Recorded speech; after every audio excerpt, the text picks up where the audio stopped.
약속하신 대로 이 케이스들이 뭐 남가주나 또 이 캘리포니아만 있는 게 아니고 뭐 한인 비즈니스 하시는 분들이 타주에도 많이 있지 않습니까? 타주에서도 어떤 케이스가 있었는지 케이스를 한번 좀 소개해 주시겠어요?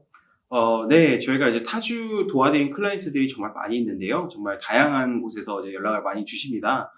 그 중에서 오늘 안내해드릴 이제 케이스는 뉴욕에 있었던 클라이언트 중에 한 명인데요.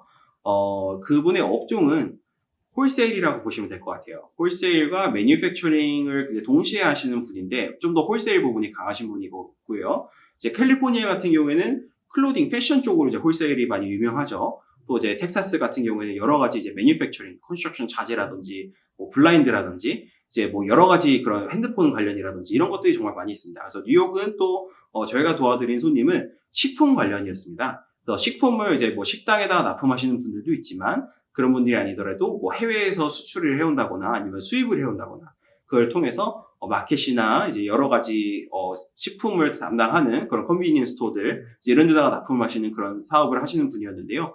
총 직원이 한 300명 가량 되셨습니다. 근데 이제 코로나 기간 동안에도 이제 많은 그 트럭 드라이버 분들이 이제 일을 많이 하실 수가 없었고 이제 여러 가지 이제 피해 사항들이 있었는데요. 매뉴팩처링을 하시는 분들은 이게 타주가 됐건 저희 기준으로 이제 캘리포니아건 뉴욕이건 대부분 공통적으로 이제 겪으셨던 일들이 이제 해외에서 물건을 가져오는데 수송이 너무 힘들었던 점이 있습니다. 그래서 이제 이제 공급망의 장애라고 이제 표현을 하는데요. 이제 원재료들 이런 것들을 구할 때 이제 그 수송료 값이 이제 많게는 뭐 9배, 10배까지 올랐던 기간도 있어요.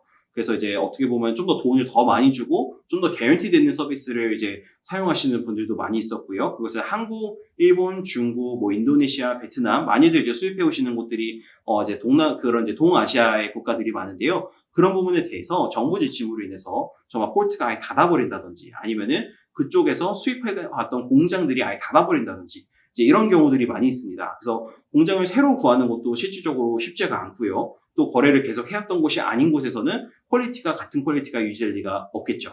그래서 그것을 가져와서 식품들을 또 이 미국 내에서 리패키징을 하는 그런 이제 과정들을 겪는데요. 그 안에서는 이제 패킹하는 그런 스테이션에 일하시는 분들이 예전처럼 그렇게 많은 한 공간에 놓고 일을 할 수가 없었습니다. 인원수에 대한 제한 때문에 스테이션도 정말 더 띄엄띄엄 놔야 되고요. 그래서 웨어하우스 안에서 원래는 총 뭐 50명이나 100명이나 이런 스테이션을 이제 계속 유지를 하셨더라도 그만큼 당연히 유지를 못 하셨고 심지어 그분들이 갖는 이제 식사 시간들도 심지어 시프트를 나눠서 식사를 1시간에 몰아서 하는 게 아니라 누구는 11시에, 누구는 12시에, 누구는 1시에 이렇게까지 시프트를 나눠서까지 계속 비즈니스를 운영을 하셨어야 되셨습니다. 그러다 보니까 트럭 드라이버 분들도 실제로 배달하는 데 스케줄이 많이 바뀌었고요. 배달에 들어가는 마켓에 들어가는 데서도 여기서도 방역이라든지 여러 가지 소독 아니면 앞에 딜리버리가 끝난 다음에 몇 시간 있다가 또 다음 딜리버리가 들어올 수 있다는 룰이 있었기 때문에 그런 부분에 왜냐면 식품이라는 것은 정말 예민하잖아요. 저희가 사람들이 아무리 그걸 패키징을 잘 했어도 코로나 때는 패키징을 더 많이 했죠. 그거 안에 균이 들어가면 안 되고 또 코로나 바이러스가 이제 접촉으로도 감염이 될 수 있었기 때문에 정말 그런 부분에서 까다로운 가이드라인의 일을 하셨어야 됐었습니다. 그래서 정말 피해가 많았고요. 그렇지만 사람들이 음식을 계속 먹어야 됐고 식당들에서 많이 사 먹는 대신에 집에서 요리를 많이 해 먹었기 때문에 매출적으로는 타격이 많이 없으셨습니다.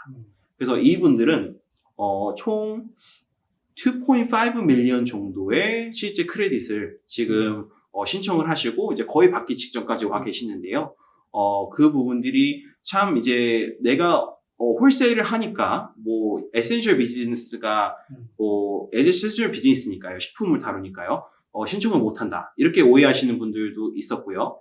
그리고 그 회사 내부에서는 우리가 돈을 너무 많이 벌었는데 생각보다 너무 많이 벌었다. 그렇지만 사실 코로나가 없었다면 또 사실 회사는 또 이만큼 더 성장했을 텐데. 근데 이 말을 사실 어디 가서 이제 얘기를 사실 하겠어요. 비즈니스가 이제 안 되신 분들도 많고 폐업하신 분들도 많은데요. 그렇지만 ERC라는 혜택은 방금 말씀드린 것처럼 이렇게 안에 내부 사정들까지 어떻게 법적 그 절차를 따르기 위해서 내가 얼마나 희생을 했는지, 직원들이 얼마나 희생을 하고 일을 했는지에 따라서 주는 이제 크레딧이기 때문에 말 그대로 그랜트도 아니고요. 내가 예전에 납부한 세금을 돌려받는 환급 서비스이기 때문에 좀 더 이 부분에 대해서 자세히 아시고 자세히 상담을 받아보셔서 크레딧을 내년, 내후년, 이제 내후년이면은 모든 게 잘 종료가 됩니다. 2025년 4월 15일이요. 그 전까지는 꼭 알아보셔서 신청을 하시는 게, 가장 지금이든 후든 이제 비즈니스 플래닝 하실 때 정말 큰 도움이 되실 거고요.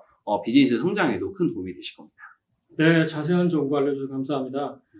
뭐 여러 가지 홀세일 하시는 분들이 굉장히 많을 텐데요. 뭐 그 종류에 상관없이 혜택을 받을 수 있을 거라고 생각이 들고, 특히 푸드 관련해서 홀세일 하시는 분들은 정말 애를 많이 쓰시고, 그 여러 가지 공급망 차질, 특히 또 딜리버리 하는데 문제가 많았는데, 그럼으로써 아마 제 생각에는 더 많은 비용이 들어가지 않았을까 생각이 듭니다. 일반적인 상황에서 정상적인 상황보다 더 많은 비용을 지출하고 비즈니스를 하셨을 것 같아요.